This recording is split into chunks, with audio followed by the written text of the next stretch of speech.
Radio does it. Radio! That's how dominant. Right, short the dominant. Looks ominous. Let's move in the box. Right, I'll make one apology from the speech. And that is that I'm going to have to read it from my notes. So you're going to have to bear with me.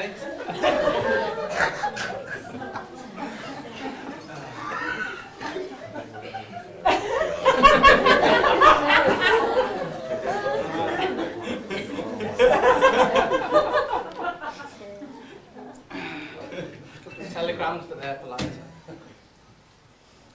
Right, you can all bear with me for just a couple of minutes. I'm a little bit flustered, and those of you who know me will know that I don't like to make a show of myself in public.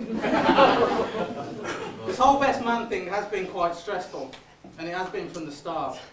I've had to arrange the stag do,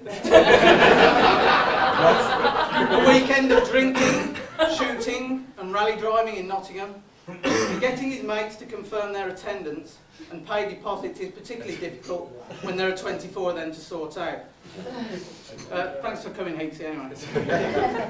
I've had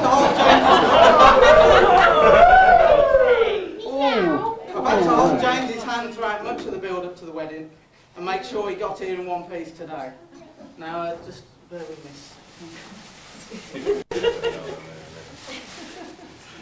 Jez, will you be my best man instead? Right, well, yeah. I had to make sure he got here without any problems today. There was the very real worry for me that the old chestnut of patting the pockets to find the rings during the ceremony was only a joke, and that I hadn't actually lost the damn thing. Oh, sorry, almost forgot. Some of you have already commented. You probably can't see me or hear me, so just bear with me a second. I've come prepared. Stand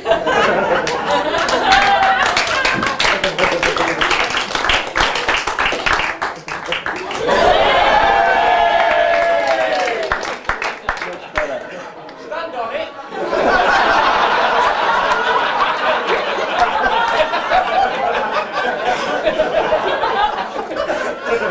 Always wondered what it looked like from up here.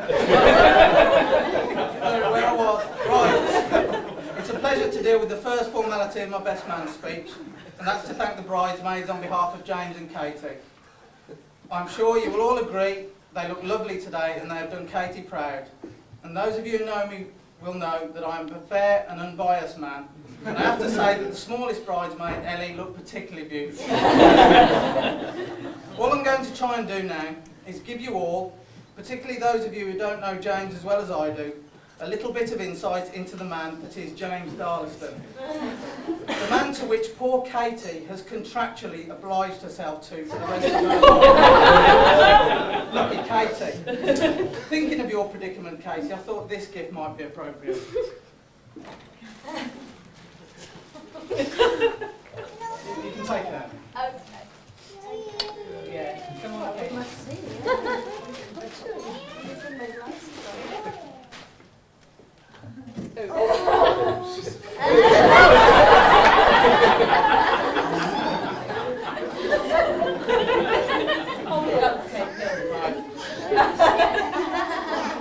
James is a simple man.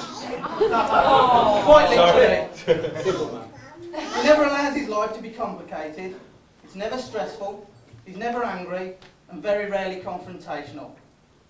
Up until a couple of years ago, his only concern was where his next pint was coming from, whether he had easy access to a television showing the day's sporting events, and which takeaway restaurants he was going to visit on the way back to the pub.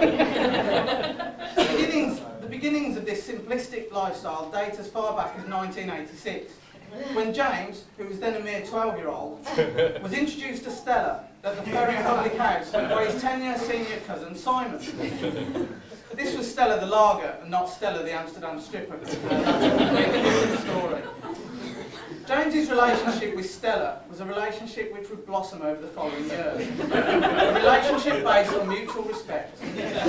That is not to say that the relationship did not have its problems early on.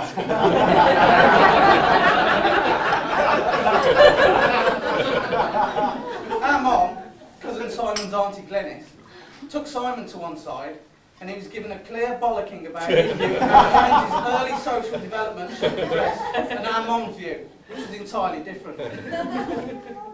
I should point out that as a youngster, James was often sent to Chepstow, as he was such a pain in the arse at home. Whilst during the school holidays, the normal kids in our street would be playing Aki 1, 2, 3, 3 and in, or maybe volleys and headers. James liked nothing more than to slip into a tight pair of figure-hugging joggers, clean up and pop on his hard hat and take out and play with his little whip. Why Chepstow? Because my Uncle Brian and Auntie Anne ran stables down there, and I think it's fair to say that other than being in the Cubs 11 as a super sub, although somewhat lacking the super, his ambition to become the next Harvey Smith was James's first real and perhaps only true foray into sport. Either that or he actually did like playing with his little whip. Now, this has taken some getting hold of, but what use you may find with these for this evening, James?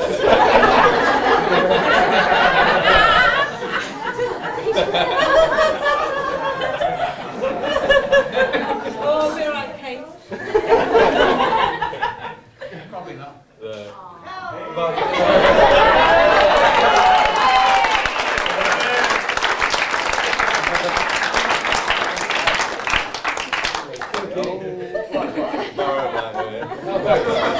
Kate tried to warn you.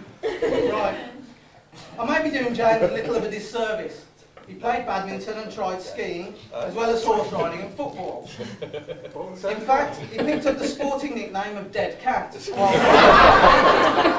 to his complete inability to move his feet at all.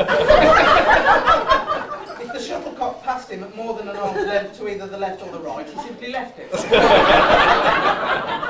He tried the expensive sport of skiing. Having booked a week, hired the equipment, hired the clothing, he managed to reduce his skiing activity to a period of the first 45 minutes. After the first morning session, he realised it was cold, wet, and involved effort. It wasn't for him. He spent the remaining 6.5 days of the holiday in the bar. James has had other hobbies, including constantly winding me up and playing with fire with Craig Wade. Maybe that should be playing with Craig Wade by the fire.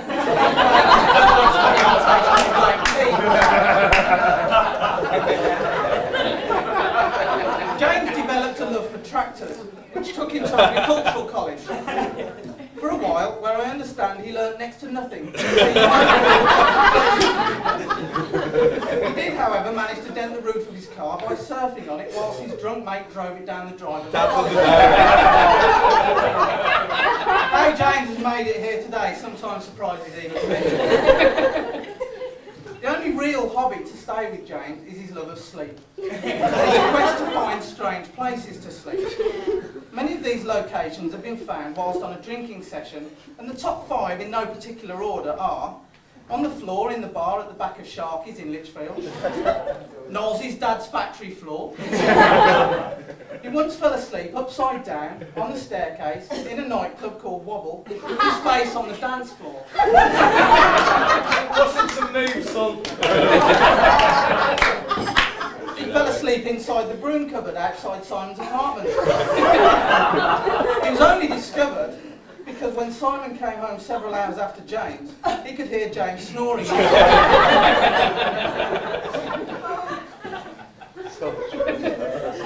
Finally, this is Isaac's kitchen floor. Which I might add is a very reasonable place to catch 40 weeks after a few drinks. Although you do have to be careful as to who is with you and whether they have access to marker pens, pages, Anyway, I digress. If I can get back to where I was. His relationship with Stella. Our mum's best attempts to steer him clear of such a bad influence, Simon or the Stella, the temptation to get rid of him for 6 weeks every summer, 2 weeks every Easter, and 3 weeks every winter was just too great. His love of Stella flourished and took him to such salubrious establishments as the Four Oaks Allotments Club, aged 14. His night would include perhaps 6 Stellas, 3 packets of dry roasted peanuts, 10 games of pool, but he was always up nice and early for school the next morning. To say that drink affected his education would be harsh. As I said earlier, he is a simple man, he was not educated. He became a regular in the Hummingbird in Birmingham, local boozers such as the King's Head, Ruskins, the Scales, the Pig and Truffle, and the Duke of York. At this point, I'm going to have to break a rule of Best Man Speakery and highlight that there are a few dissenters to this marriage who fortunately did not make their voice known today, but they made their views known by telegram. I understand as part of my job here today, I should read out the telegrams received, so here it goes. The first one is a European telegram.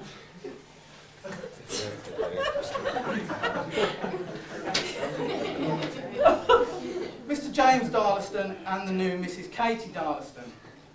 I cannot happily endorse the marriage of James Darlaston and Katie Shipman, as the past couple of years have seen our UK profits tumble. The Midlands region of your UK in particular provided us with great profits on a daily basis, peaking at your weekend from Friday to Sunday. Over the past years, we have seen this diminish to a paltry consumption on the third Friday of every month. We have received no formal explanation or apology for Mr. Darlaston's absence. However, all has now become clear. My yacht and beach holiday home have had to be sold, and my children, Ingrid and Frank, now have to go to school with the other peasants. Mr. Sebastian Artois, who founded our way of life in 1708, is turning on the grave. I cannot wish you all future happiness, as I am now unemployed. From Mr. Van Hoyland, ex-company secretary Stella Artois Europe.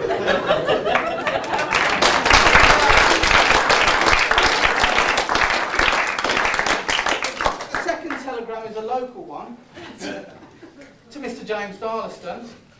We cannot be happy for Mr. Darlaston until our profits recover. Our industry needs you. We miss you.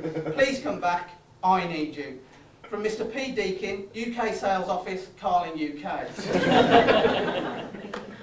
I do have another telegram, which is much more upbeat and far more in keeping with the spirit of the day.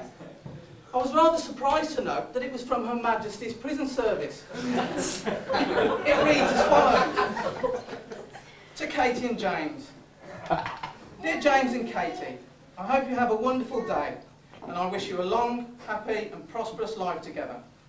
I'm sorry I can't be there today, but I'm really looking forward to seeing you both and meeting the little one in about 30 years' time after my first parole hearing.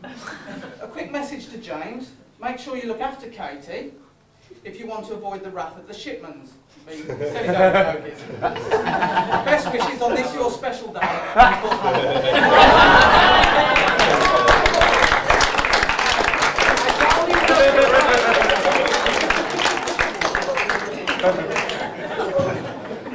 There was only one restriction which James placed on me for doing this speech, and I believe that this is also a subject that the guidelines recommend should be avoided. James was hopeful that I would avoid mentioning his ex-girlfriends. I thought about this carefully, but I don't think you would all have a full picture of James the man if I left anything out. I'd just like to take a brief moment to deal with his former conquests.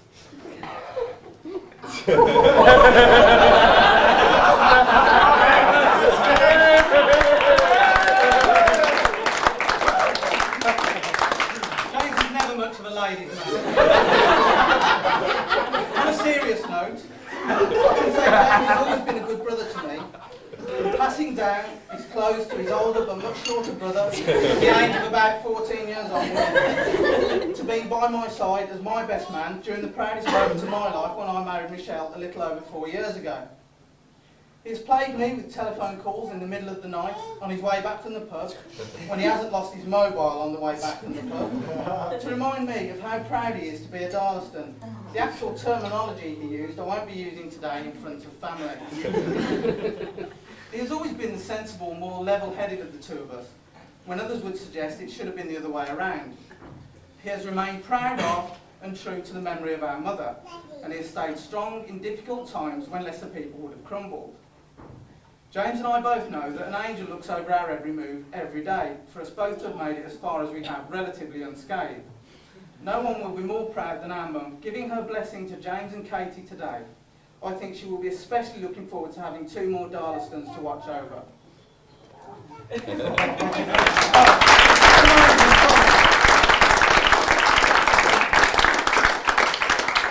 Ian, thanks for the loan, but you can have this back as you paid it.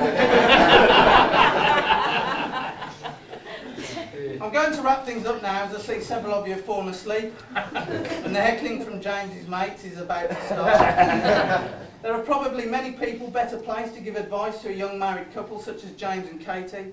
However, I'm quite literally on the soapbox at the moment, so I would say to you both, whilst other people may make life complicated, they can make life difficult and stressful, I think life and marriage are actually very simple. Fortunately, James, you should have no problem. Your love for each other is all that you need to make things work and get you through any difficult times that are thrown at you. It will make sure that nothing will come between you and nothing can tear you apart. A piece of advice given to me when I got married is don't go to sleep on an argument. And I would add to that, on the driveway under the arches outside. Seriously though, I would say don't go to sleep on an argument. Be honest and true to each other, and Darlaston Jr., and in 20 odd years' time, you'll be here like Sue and Ian, giving away your daughter, or you will have been in Nottingham shooting and rally driving with your son. I am fortunate to have a wonderful wife and a fantastic daughter, and I wish you two all the happiness I have. If you will allow me an indulgence, I have 2 toasts to make. The first toast is my indulgence, and I would like you to all stand and raise your glasses in a toast to those who can't be seen to be with us today, but we know they are enjoying every bit of it as we are. To those who can't be with us today. Most importantly, please all raise your glasses to toast the bride and groom, Katie and James, to wish them a long, happy and fulfilling life together. Ladies and gentlemen, the bride and groom.